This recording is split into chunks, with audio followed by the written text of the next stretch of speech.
JLF's Brave New World welcomes you back to our second session of the day. Those of you who missed our earlier session, Present Tense from the Battlefront, Dr. Amrish Sathwik and Arunava Sinha in conversation, and all of the other wonderful sessions, including Dr. Siddharth Mukherjee, Peter Frankopan, Stephen Greenblatt, Maja Lunde, Orhan Pamuk, and so many others. You can catch them on JLF Litfest on Facebook and on our YouTube channel, Jaipur Litfest JLF. A reminder that on Wednesday, the 17th of June, we will be honored to present the Seed of Compassion, His Holiness, the 14th Dalai Lama, in conversation with Piku Iyer. His Holiness speaks of finding love and peace in our confused, divided, and chaotic world, and of the universal value of compassion in these troubled times. The telecast of this session will be live at 9 a.m. and rebroadcast at 7:30 p.m. Indian Standard Time on 17th June, 3 p.m. British Standard Time on the 17th of June, and 11:30 p.m. 16th June, and 10 a.m. Eastern Daylight Time, 17th June. Our official radio partner is Red FM, Bajate Raho. Our next session is War and Peace. Izzeldin Abuelaish in conversation with Marie Brenner. Dr. Izzeldin Abuelaish has dedicated his life to using health as a vehicle for peace. Dr. Abuelaish's book, I Shall Not Hate, a Gaza doctor's journey on the road to peace and human dignity, an autobiography of his loss and transformation, has achieved worldwide critical acclaim. Dr. Izzeldin Abuelaish is a Palestinian-Canadian physician and an internationally recognized human rights and peace activist. Dr. Abuelaish has been recommended for the Nobel Peace Prize 5 times, and his book, I Shall Not Hate, has achieved worldwide critical acclaim. Published in 2010 and currently available in 24 different languages, it was inspired by the loss of his 3 daughters, Bisan, Mayar, and Aya, and their cousin Noor, to Israeli shelling on 16 January 2009. Dr. Abuelaish is currently an associate professor at the Dalai Lama School of Public Health at the University of Toronto. Marie Brenner is an American author, investigative journalist, and writer at large for Vanity Fair. Her Vanity Fair article on tobacco insider Jeffrey Wiggin, the man who knew too much, inspired the 1999 movie The Insider, starring Russell Crowe and Al Pacino. A Private War with Rosamund Pike as legendary war correspondent Marie Colvin was adapted from Marie Brenner's Marie Colvin's Private War. Brenner has also produced the documentary Where's Mr. Roy Cohen, which was released in September 2019. Please do comment and ask questions by typing it in the comment section. And in case any of you drop off due to bandwidth issues, you can find us on our YouTube channel, Jaipur Litfest JLF. And of course, if we drop off, just hang in there and we'll be right back. Ladies and gentlemen, War and Peace, Izzeldin Abuelaish in conversation with Marie Brenner. Thank you, Sanjoy. And what an honor it is for me to be here with you, Dr. Abuelaish, in this extraordinary moment of history the world is tilting through. I must say, your book has so inspired me. I've read it through these astonishing last days, and I wanted to say that a sentence in it leaped out at me, and I have put it up on my computer. And that is when you write, you have been able to find the good chapter of the bad story. And I wanted to just say that this book and your story of what you have been through is such a necessary text for this moment in the world. Could we plunge in and have you tell our audience at the Jaipur Literary Festival just a bit about your remarkable life? Thank you so much. It's my pleasure in these days, because in a time the world is facing a universal challenge with the COVID-19, in addition to other challenges that we didn't speak about, violence, injustice, poverty, diseases. So my book came to inspire the people. It's a universal message of hope and taking responsibility. That's why I wrote it. And the stories are not stories just to read. Stories are data as we use it these days with COVID, we use the data for what? To decide what are we going to do, to set up the plans, to face the war of what is called the pandemic of COVID. So war is surrounding us everywhere. So my life was a war. And when we speak about war, what do we mean by war? It's not the gun or the soldier who is going to kill and to be killed. It's about innocent people who are dying in silence and we don't know about them. We don't hear about them.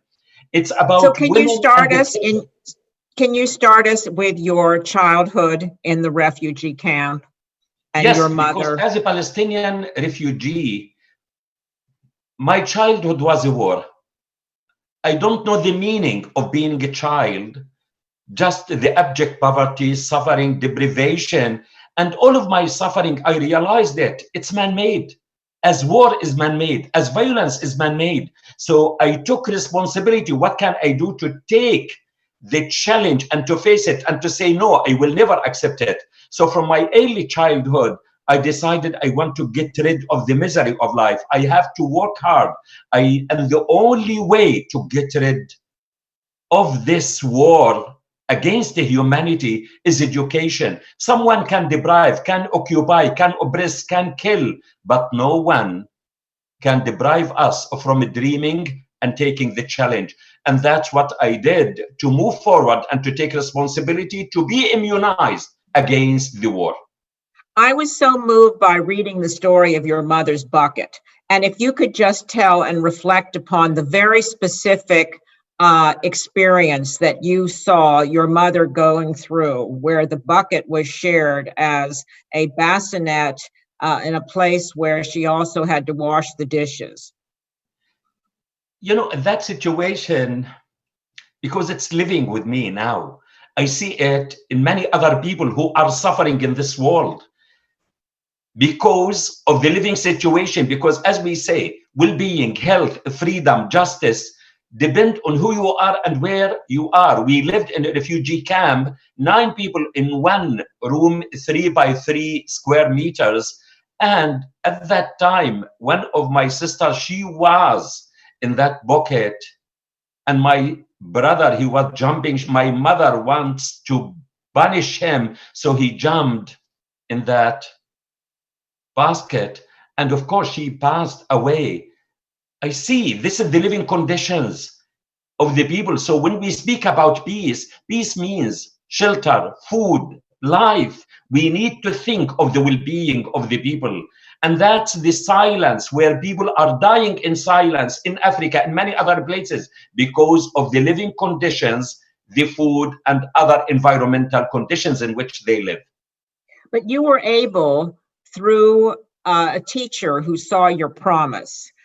You would tell us just the particular details of how you were able to first enter the Quran memorizing contest and how you were able to then go on scholarship to school.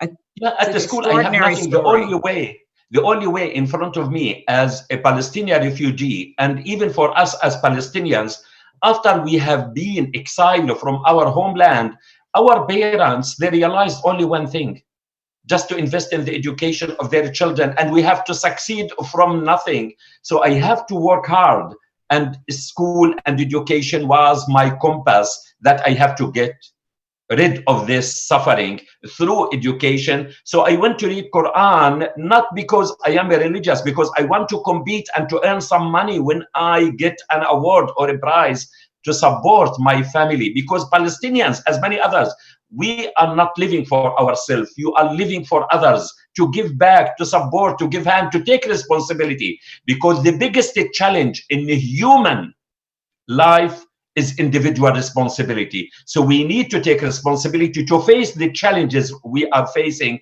So school was the only way. So even as a child, my teachers, they believed in me, and that teachers, as doctors, they are messengers of the humanity. So we value teaching and education and the teachers. So I worked hard, and I dreamed from my early childhood, I wanted to be a medical doctor.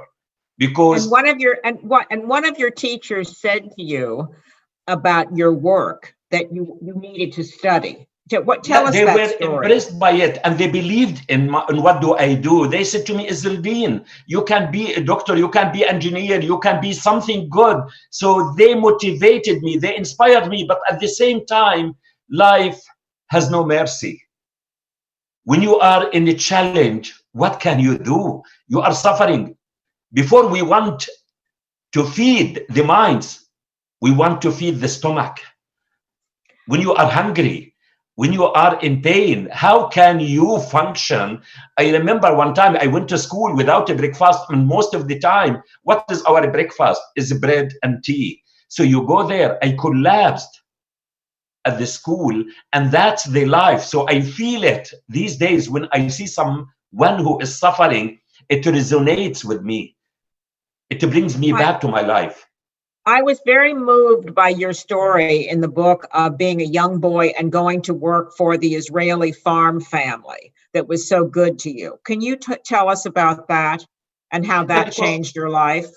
Yeah, because summer holiday for us is not a summer holiday. Summer holiday is to work during it, to earn and to support your family. So I remember at that time, it was the summer holiday. I went to work with an Israeli Jewish family from Yemen to feed. How old were you at that point? How 14 years old, to feed the geezes and to stay with them there for 40 days, to wake up at 6 o'clock and till 8 o'clock in the evening, working in their farm with everything they want.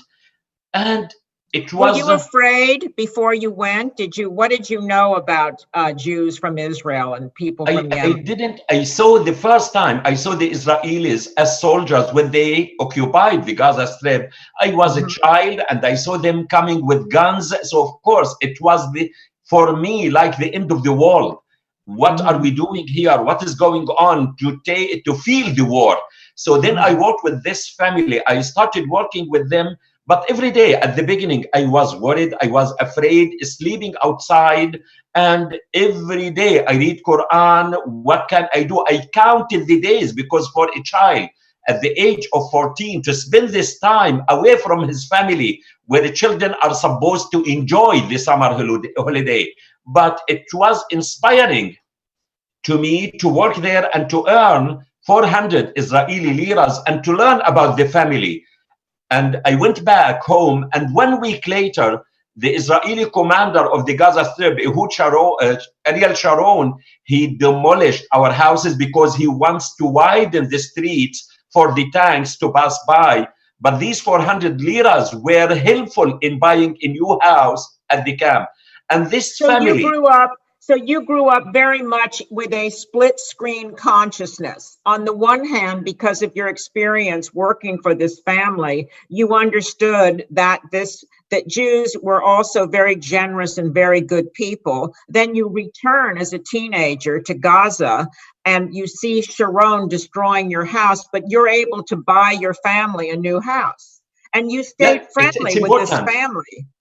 It's important not to generalize. And that's one of the principles in my life that I learned, not to generalize, to say, oh, people are there. We need to be specific about things in our life or the people with whom we deal.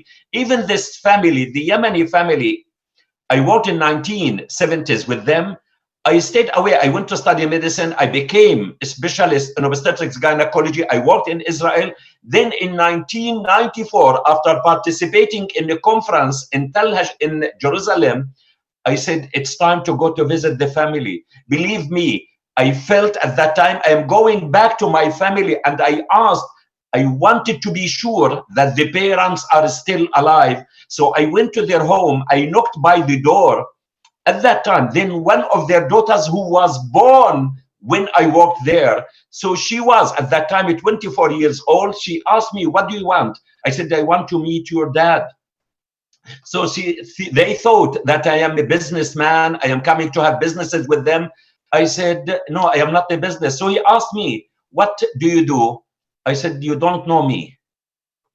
I am Izzeldin, that teenager who worked for you. We hugged each other. We hugged each other. And the first question I asked him, I asked him, what about your mother? How is she doing? How is your father? So we went to see his mother, and she said, I remember this child when he used to come inside the cubes for the chicken and the goodies. She said, this child is not for this kind of work. He must be something. And that's what impressed me. I realized when we humanize, when we know each other, Absolutely. and we need to know each other. And knowing is not just to know the name, to show passion, to show respect. And that's the kind of knowledge we want to know, to work together. And that's peace. When we speak about peace, peace is not just the absence of war or conflict. Peace is a way of life. Peace means justice, freedom, equality, respect, dignity, and they are essential and crucial to our dignity to be fully human. We need them, and to think of others. You're so right. Over the weekend, I've been reading Ibram Kendi's extraordinary book about anti-racism, the historian who's at American University, who is such a force at this moment. And one of the lines that so moved me, he writes that we are in a basic struggle to see each other as human beings. And this so reverberates and resonates with your message, Dr. Abuelaish.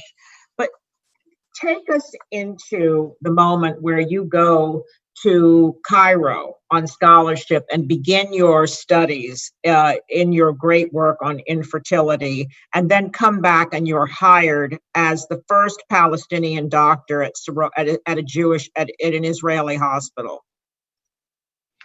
Yeah, I worked there because I believed in medicine, and I practiced medicine because what do we mean by medicine and health? And these days, you see, with the COVID-19, which is a universal pandemic, it's a global pandemic, it impacts. So I believed health. When you go to any hospital in the States, you will find different kinds of patients, different names, different ethnic backgrounds.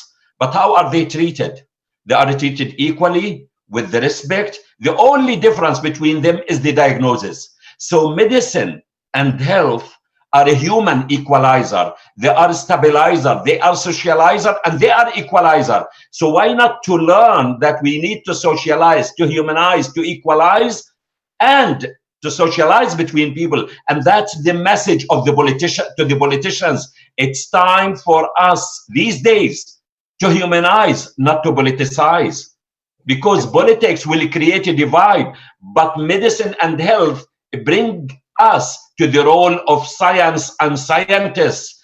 And the people, they came now to trust the role of science and scientists and the role of health professionals. They are the frontline fighters. For what? For the human life. They value human life. You write very movingly about the language of science and what you discovered about how the language of science is essentially colorblind, race blind, nationality blind. It is a global language. Your first lesson in understanding that came when? In Cairo, at Harvard, where and when and how? Yeah, I learned it, of course. It's evolving through my life. Everywhere I go, I learn from it. So from my early childhood, even when I was a child at the hospital, at the age of 10 years old, I realized the role of medicine, the doctors, what are they doing and how they save lives. And when I went to Egypt to see different kinds of students, international students from everywhere, at Harvard, in London. So I realized it through my work at the hospital when I see the different kinds of patients. And when I worked in Israel to see the different patients, Palestinians, Israelis, Muslims, Jewish, Christians, Druze, Bedouins, all of them are treated equally.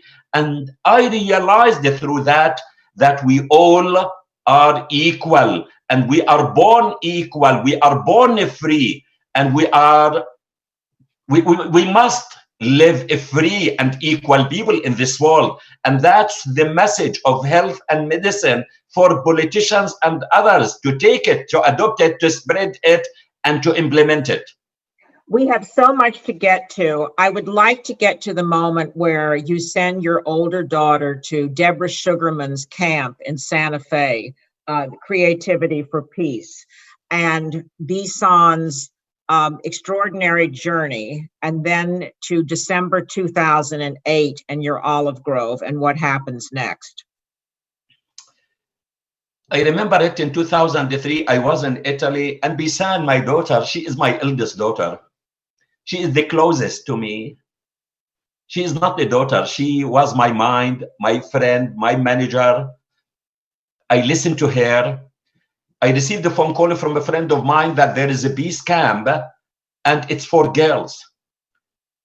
Once I heard it's for girls, I said, I found it. Peace camp for girls. They can make peace. I know girls and young women and women, they can make peace. Women by their nature, they are the incubator. They bring people together. So I will send Bisan. So I sent her to the camp. And the first few days with the challenges, because she doesn't speak English well, she was facing some challenge. And she called me. I said, be persistent, be determined, stay there, and you will manage it. 2 days later, she called me that all of the girls, they are staying at her home. And I learned from her at that camp what she said. I found how similar are we. Yeah. When girls, they come together to find the commonalities between them. And she said at that camp, and what she learned, we can't meet and face violence with violence. There is another way. And everything, even she said, everything starts small, then becomes big. Everything starts in one place and then it goes in different directions. So this even conversation, it starts, you know, between you and me, organized by Jaipur Literature Festival, but can spread. So we must not underestimate our action. And she was the first girl from Gaza to be admitted to the camp. And then Deborah Sugarman, who is quite a gifted filmmaker and ironically grew up in the same city I did. Our families knew each other, so I've admired her for years and her work. She took Bisan and 4 other girls in a van across the country to meet President Bush to try to talk to him about peace. Isn't that right? So you can see her in this award-winning documentary, Bisan, Dear Mr. President. It's such a moving film. Yeah, it's a moving film, but I hope this message of young girls, of women, the cry of women who are waging and asking for peace, I hope politicians to listen to them. That's what so now let us fast forward, for the sake of time, to December 2008 and what unfolds over those next few weeks into January. Yeah, of course, in December 2008, 27th of December 2008, what is called war, where I don't believe in war. We invest in war and it's man-made. 16th of January is the day when the Israeli tank shelled my house and killed 3 of my daughters and niece and severely wounding others for no reason. The events of that day and Bisan being in the bedroom and your wife's recent death and the tank coming in front of your house. If you could just tell the people who are watching this a little bit about the particular events of that day. Because during the war, I used to be as informal correspondent to talk about the impact of war on innocent people, in particular children and women, to the Israeli media and everywhere. So 14th of January, a tank approached my house and I thought it's the end of the world. What's going on? Children, innocent people here. And when the tank to direct the cannon to the building, what can I do? Even when you see, you can't save your children, you can't help. Imagine this, your beloved children, you want to save them. So I called my friend Shlomi Ildar and he connected me with the people in the field and they moved the tank. And there was no reason to be there for the tank to be there because there is nothing. I thought we are safe, we are secure. They know my place. Then 16th of January, the unexpected happened. Because every day even, I was expecting something to happen. Who is from my children to be killed? This one, that one, I don't want. And I don't want anyone on earth to see what did And I as see, the because I see doctor, it's happening. you were incredibly well known. Everyone in the Israeli hospitals knew of you. When you would go through the checkpoints, when you weren't being harassed, often the guards would ask you to get birth control and to help you with their wives' infertility problems. So reading the details of what happened, this god-awful, unimaginable tragedy where your house is shelled by mistake, it tears your heart out to read this book and to read what happened to you. And can you tell about just what that was, to the sense of powerlessness of being in the situation? Yeah, to be in a situation when you see your beloved children in front of you, those young girls who were armed with education, with hopes, with the plans,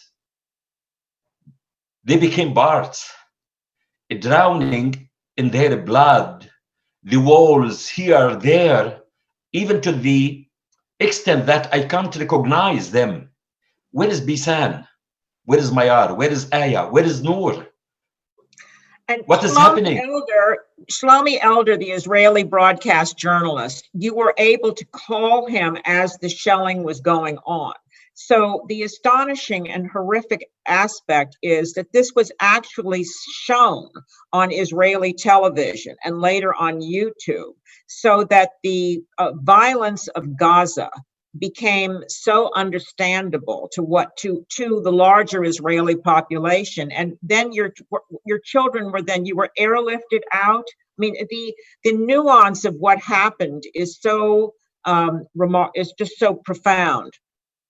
Yeah, that's what happened, because at that time I was supposed to be interviewed by Channel 10 by Ushrat Kotler, and I don't have her phone, so I called my friend Shlomi Eldar, who was at that time in the studio. So he told Ushrat Kotler, telling her there is something wrong with Dr. Abuelaish. I don't know what is happening there on the other side. So he called me. So I asked him to help in stopping the shelling, and what can we do to evacuate the casualties, and what can we do to manage those who are wounded. And I didn't know about what is happening there. So he helped, and that's the issue of the moral courage. When we get rid of everything the other, as a Palestinian, as American, as Israeli, as Indian, as here, we want to be human and to behave as a human. So he behaved with moral courage and to take responsibility and to open the speaker, to spread it live to the Israeli public. And of course, to show them what's going on. What are we doing here? These are innocent people. And of course, it was a transient, but how many times are we going to learn the lessons? Mistakes can happen, but we need to learn from these mistakes. And as Einstein said, insanity is repeat doing the same thing and you expect different result. War will never put an end. Only peace and equality and justice can put an end. But somehow, through this profound tragedy, you made a decision to write about your absolute determination not to let this embitter you, and to move the lives of your surviving children forward, and to go to Canada and start practicing at the University of Toronto. Can you talk to us about that quest in your life to not let hate poison you? Because at the time of the tragedy, I lost faith in the humanity. Because the world is watching what is happening and can't do anything. Where for me as a medical doctor, when I see a bleeding patient, I rush to stop the bleeding. So the world is, but I didn't lose. I am a person of faith, but I didn't lose faith in God. So I directed my face to God, asking for help, and I didn't say any bad word. Only why, and oh God, oh Lord, to give me the strength, the support to manage this tragedy. Because I believe also hatred is not going to be the answer. I have to continue, and that's what I swore to God and to my daughters. I will never rest. I will never relax. I will never give up. I will continue their message, but it's not going to be with hatred. Because for me, hatred, when we speak about hatred, what is hatred? Hatred is a disease. It's a poison. It's a fire. To whom? It poisons the human being who is impacted by it. It paralyzes the one who is afflicted with hatred. It makes us blind. I have to be strong. I have to move forward and to take the responsibility, not with hatred, but with courage, with determination. And you have been just honored all over the world for your extraordinary work, Dr. Abuelaish. Can you tell us a little bit about the work of your foundation and about your continuing lawsuit against the Israeli government? Yes, you know, even the war didn't stop, because afterwards I was fighting just to give a human face to my daughters, because I want to acknowledge, do they deserve to be acknowledged and to get the apology for what happened and the responsibility for what happened. Till now, I am fighting, just asking for apology from the Israeli government, not to speak, and I will never accept it to be, you know, I will never accept it in that way. So it's important. It's important for us. Fighting this case. You've been fighting this case for years, and now are going up against this up to the Supreme Court, where you've been asked to post a financial bond to even take your case, even though they have acknowledged that it was just a terrible tragedy and a mistake. Yes, because it will never be accepted as a collateral damage of war. They are not collateral. As I said, they know my house and they know everything, and mistakes, as I said, happen. They have to admit it's by mistake and to take responsibility and to apologize in order to move forward.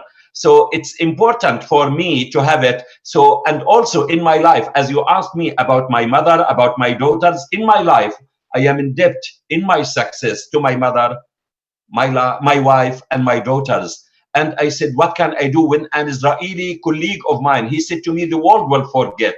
I said, if the world forgets, I will never forget. What can I do to keep them alive? And nothing is more influential and live and impactful than to have a charity in their name for education of girls and young women, because I fully believe this world can endure, be peaceful, human, secure, safe, healthy. It's only with women and women's education, and to give women the right role and the opportunity to make. Let us in this world give the women the try to make it. I am sure, I am fully sure, if they can't make it a better one, they will never make it worse as it is now. So it's time for women to take the lead and to practice the right role in this world. Women are not a threat to our world. As many leaders in this world, they take it as a threat. Women complement the role of men, and we have to work together. No question. Now, I see that we are being told by our producers at Jaipur that we have just a few minutes to get to some audience questions, which I have. But before we do that, could you just reflect very briefly on what you have learned that we could apply to this reckoning that is now going on around the world about the tragic and such painful events in the United States right now that the world is reverberating from? What lessons can you bring to this? The lessons that we need to look around, to ask, to learn, to connect, and to come together to translate what did we learn and what are we talking about into actions. We all in this world, more than any time, we are potential victims. As you see, coronavirus and the COVID is impacting all. No one is far from risk. So we need to act and to proact in order to live together and to understand that peace is not just the absence of war. And your peace is from my peace. Your health is from my health. Your life is linked to my life. So we need and to take responsibility. It's time for the people to speak out and to come together, to work together, to make a difference in our world. And for the political leaders also to be risk takers and not just sitting there to politicize for their own political agenda. They have to have a human agenda and not to invest in war. You see it these days with the COVID-19. Where are military arsenals? What are we doing with it? It's impotent. It's useless. So we need to invest in the human needs, in the human services. And as Eisenhower said, every gun that is made, every warship launched, every rocket fired signifies in the final sense a theft from those who hunger and are not fed. So it's time to direct our investment in a human interest and for a human cause. And that very much connects to a question that I'm seeing. When human lives become data, the term collateral damage is used frivolously. Now, when the enemy is invisible, COVID-19, are the policymakers still using the same yardstick? Where does this stop? How does one forgive now? Yeah, I agree with you. Even some politicians till now, they are inciting and using fear of the COVID to spread it in this world and not to think of COVID-19 as a threat, to use it as a silver lining opportunity to change our course and to use data not only as data, but data to be used to change our life and to set up the priorities and the strategies for the future. And we need to forgive ourselves. In what way? To take responsibility, to take care of ourselves and our health. Our body is a trust. So we need to take care and we need to forgive and to move forward. This next question is, Jag asks, recognizing good even among those who occupy your lands is a rare gift. You know, to your extraordinary quote about we need to find the good in the bad chapter. One would expect a sense of anger and hatred rather than a commitment to peace. How do we break the walls that divide people everywhere? Good question. How do we break the walls that divide people everywhere? So we can break the walls. We need these walls, first of all, to diagnose the problem. These walls, why are they there? And in order, we need the truth, because the truth gives us the light to move forward. So I believe in order to break the walls, we need to know each other and to communicate with each other and to understand the needs of the others. That's what is important, because when we speak about peace, peace is to think of the needs of the other. What are their needs? And it's not my peace, the mutual peace and the interconnectedness of a human peace, the individual, the family, the community, and the nation. And even these walls, sometimes they are psychological. They are psychological barriers, so we need to overcome our psychological barrier and the greed and the arrogance and the ignorance that we created in our minds.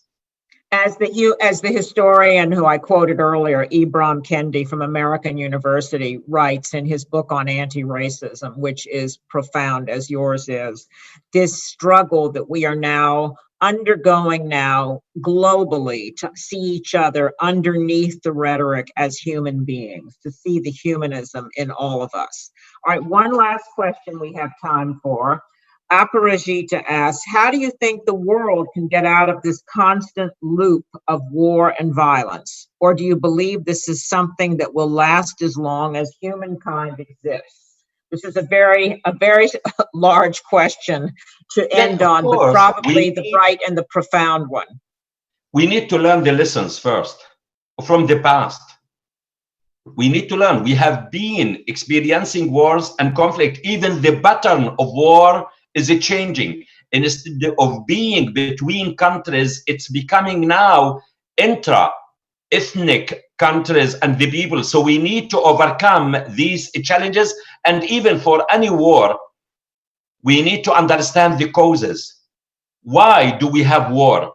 Because of colonization, because, as you said, of greed, arrogance, greed, and the others. We can find ways and war is the last option. Like in medicine, the surgical treatment, it's not for our own interest to invade others and to put an end to the others. So it's important. War is not to be documented. War is to be prevented. And we can prevent. War for me is a disease as COVID is a war. We speak about Corona as a war, and many, they spoke about Corona as a war. So why not any violent or political war? How can we prevent it? To use the strategies to prevent it. And I fully believe if there is a will, there is a way we can prevent it, to overcome our arrogance, our greed, and to think of others, to think of the consequences of war. The consequences, if we know what is going to happen as a result of war, the lives, the people, the innocent people, believe me, no one will wage war. But just to end with a more sort of optimistic note, I was very touched by the piece you wrote recently about the possibilities for transformation that are coming out of this nightmarish pandemic we are living, as well as the violence that we are seeing all over the world. Where is the blue sky for you that you wrote about recently in the Jerusalem Post, I believe? Yeah, the blue sky is everywhere. The blue sky is covering all of us. It's not mine, it's yours, it's everyone's blue sky, so we share it. And that's what I mean by it. We share one blue sky because you see it. Give me one place, one spot in the world which is free from Corona. So Corona is covering the whole world. So why not to be covered by peace and to have a blue sky for all and to avoid war and to invest all of the resources to face the challenges we are facing, including these pandemics, the poverty, the disease of poverty, the disease of inequality, the disease of discrimination, because we don't want anyone else to be killed. George Floyd has been killed. But what about others who are dying in silence? Are we going to learn the lessons and to say enough is enough? It's time to make a change and the reform in our attitudes and political actions at the United Nations, the international community. They should come together to change their attitude and to realize the equality and the respect for all and to value human life. I can't think of a stronger note to end on. Dr. Abuelaish, thank you so much for appearing with me at the Jaipur Literary Festival. This has been just a remarkably inspiring session. Thank you. Thank you so much. Thank you.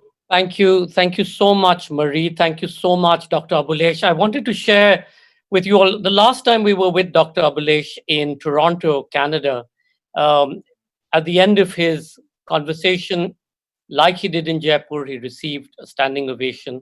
And then a lady put up her hand in the audience and she said, Dr. Abuelaish, thank you so much for speaking to us. I want to ask you a question and tell you a story. And she went on to tell a story about how she, as a migrant, and I think she was from Libya or from Syria, from Syria. And she and her son had come to Toronto. They'd been allowed into Toronto as refugees. And 3 months before that, her son was shot in a tram by the Toronto police. And her thing was, how can I forgive? And what happened that day was that for everybody in the audience in Toronto, where Syria could have been on Mars, it brought home to them what tragedy meant. It wasn't about somebody else in some other city, in some other space. It was about an immediate, and people wept and cried, and she herself, having heard Dr. Abuelaish, transformed, and she said, okay, now I understand the need to forgive. It was, I think, one of the most emotional moments for all of us. And thank you, Dr. Abuelaish, for continuing to wage war against war, to wage war against all that we see, the hatred and the terror and the violence around us. And I think that's absolutely amazing. Unfortunately, Zoom doesn't allow us to give you a standing ovation, but certainly a very long distance big hug to you Thank and you so Marie. much. Thank you so much for bringing alive this very special and extraordinary story, of losing 4 of your children and yet continuing to believe and having faith. And thank you. And thank you. Thank you so much. And thanks to you, Thank you. Marie. Really, this is the efforts of all of us. And that this small act from the Syrian woman that I met later on, she came to my office, and to see her moving forward in a positive way, that's a small act. Believe me, that's the blessing I can send to my daughters to say that they are alive and they made a difference in And others' your lives. children, your surviving children have thrived in Canada. They're going on to graduate degrees and they're becoming computer scientists. And this is all a testament to your character, Dr. Abuelaish, and what a remarkable human being you are. Thank you. Thank you. God bless you all, and to keep Thank moving you. forward together. Thank you so much, Dr. Abuelaish. Thank you, Marie. Thank you all for watching and being such a great audience. We thank our official radio partner, Red FM Bajate Raho. And please do remember to log in on Tuesday, the 16th of June, for a special session of JLF's Brave New World as we commemorate Bloomsday, celebrating James Joyce's great modernist masterpiece, Ulysses. 2 of the greatest living Irish writers, Paul Muldoon and Colm Toibin, discussed the influence of Joyce and Irish literature with Booker shortlisted poet and novelist Jeet Thayil. See you on Tuesday. Keep safe and look after yourselves. Thank you. Thank you, Sanjoy. Thank you. Fabulous. That was amazing.